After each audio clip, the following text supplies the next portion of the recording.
E começando mais um vídeo de comentários para falar sobre a duração da nova serialização, ou se vocês preferirem, o mangá do Boruto ou o mangá da nova geração, que ainda não tem um título definido. Eu já falei um pouco desse assunto no meu vídeo de comentários sobre o que esperar do novo mangá, mas aqui eu serei um pouco mais abrangente e explicarei melhor o meu ponto. Em primeiro lugar, vamos entender que mangás como Naruto, One Piece, Bleach, Hajime no Ippo e entre outros que duram mais de 10 anos e são lançados constantemente sem hiatos longos, são extremamente raros. A média de duração de um mangá, mesmo sendo famoso, é de 3 a 5 anos. Agora vamos analisar alguns fatos sobre a nova serialização. O mangá será mensal e lançado na Shonen Jump, que é focada em lançamentos semanais, com a média de 19 páginas por capítulo.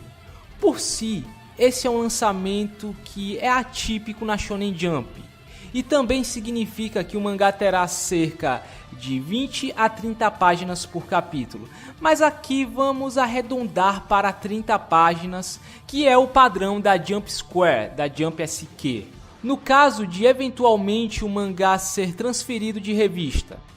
Além disso, esta não será uma obra completamente autoral, é uma continuação e feita em colaboração com outros profissionais. E de cara, isso já nos diz que não será uma série muito longa, pois por mais que isso garanta um certo nível de qualidade, quanto mais pessoas envolvidas em um determinado projeto, mais problemas podem acontecer. Problemas de saúde, desentendimentos entre a equipe podem afetar o mangá permanentemente. Além disso, todo o lucro é dividido entre eles, e Ikemoto e Kodashi não teriam condições de viver de uma única série por muito tempo. É tanto que o Kodashi já está trabalhando em outras séries menores em paralelo a esta nova serialização. No geral, duplas de mangakas ou grupos de mangakas sempre focam na quantidade de títulos e evitam ficar se focando em um único título por muito tempo, pois isso é mais lucrativo e vantajoso para os dois lados. Lembrem-se que nem todo mangá está no mesmo nível de sucesso de Naruto, One Piece ou Dragon Ball. Às vezes, ter vários títulos menores com um sucesso mediano é tão vantajoso quanto ter um título de grande sucesso. E por isso mesmo que nós vemos aí nomes ilustres como Takeshi Obata, mais conhecido por seus desenhos em Death Note, ou Hikaru no Go, participando como designer em jogos ou ilustrador de mangás menores, mesmo fazendo parte da criação de um mangá relativamente famoso e lucrativo. Vocês têm que entender que eles não podem se dar ao luxo de simplesmente parar. Pois bem, já entendemos que não será um mangá tão longo assim, principalmente em relação à obra original, mas quantos volumes ele terá e quantos anos ele pode durar? Eu não sei se vocês lembram, mas meses atrás nós tivemos aí uma entrevista entre o Kishimoto e o Hiroaki Samura, onde o Kishimoto disse que gostaria de fazer um mangá de 10 volumes para a Shonen Jump. Bom, talvez isso não tenha nada a ver, é só uma coisa que o Kishimoto disse no momento, mas eu vou lembrá-los que este tipo de situação já aconteceu antes e o que parecia ser apenas um comentário solto do Kishimoto acabou se concretizando. Além disso, lembrem-se que parte dos conteúdos que tivemos após o final do mangá já estavam sendo produzidos e planejados antes do mangá acabar, quando ele ainda estava em publicação.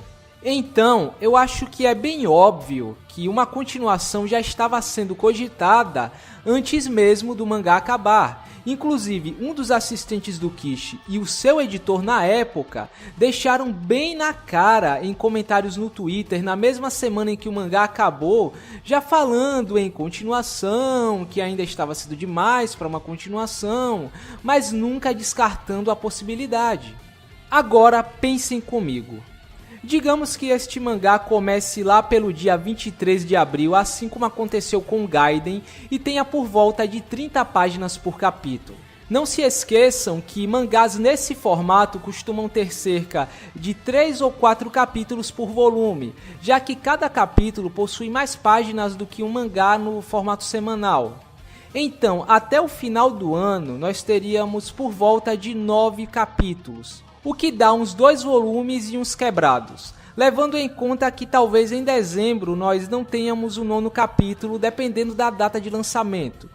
Então, até 2019, nós teríamos aí por volta de 8 ou 9 volumes. Se o mangá acabar em 2019, dependendo da data, ele teria 10 ou 11 volumes.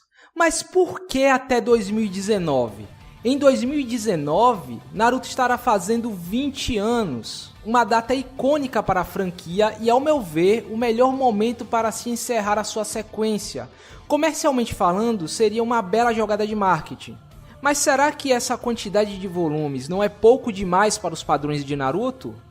Isso só vai depender do ritmo do mangá e da história. Existem mangás com menos de 10 volumes que são simplesmente excelentes, como é o exemplo do Chrono Crusade que eu estou mostrando aí, que teve cerca de 8 volumes e na época era considerado algo no nível de FMA. A história apenas precisa ser centrada e ir direto ao ponto. E a maior vantagem que nós temos aqui é que o novo mangá já começa com um universo já estabelecido. O autor não vai precisar gastar capítulos com explicações sobre o chakra, como o mundo de Naruto funciona, treinamento de andar na água, etc. Ele já pode até mesmo pular para a primeira grande missão do Boruto, dando apenas um rápido resumo como foi o início deles como time. Então, basicamente, ele só vai precisar se preocupar com os novos aspectos da história e os novos personagens. Dependendo de como o Kodashi e o Kishi conduzam a nova história, eu acho que ela poderia terminar em cerca de 3 arcos. O primeiro arco introduzindo os novos elementos da história, os novos personagens, as primeiras grandes batalhas. O segundo sendo o Exame de Chunin, talvez uma versão expandida do filme do Boruto, ou então até mesmo algo mais autoral que acontece após o filme do Boruto, talvez um segundo Exame de Chunin. E no terceiro e último arco nós teremos o Boruto após um time skip, já treinado pelo Sasuke, já sendo um ninja muito mais poderoso do que ele era quando começou a história, e tendo que controlar algum poder que ele despertou ou que foi dado a ele em algum momento da história. Lembrem-se que ele terá que superar o Naruto em algum momento da história, e certamente este poder que ele desperta, o que ele ganha, ou o que quer que ele tenha para superar o Naruto, seria decisivo para a derrota do grande vilão da história. Pelo menos assim eu imagino. Enfim, meus amigos, não confundam a minha pequena suposição com pessimismo. Não existe ninguém nesse fandom esquecido por Deus que mais defende essa continuação e quer que ela continue durante muito tempo. Mas antes de ser fã de Naruto, eu também sou um leitor de mangás por mais de 15 anos. E eu tenho que ser realista. Com base em minha experiência, eu não vejo esse mangá durando mais de 5 anos.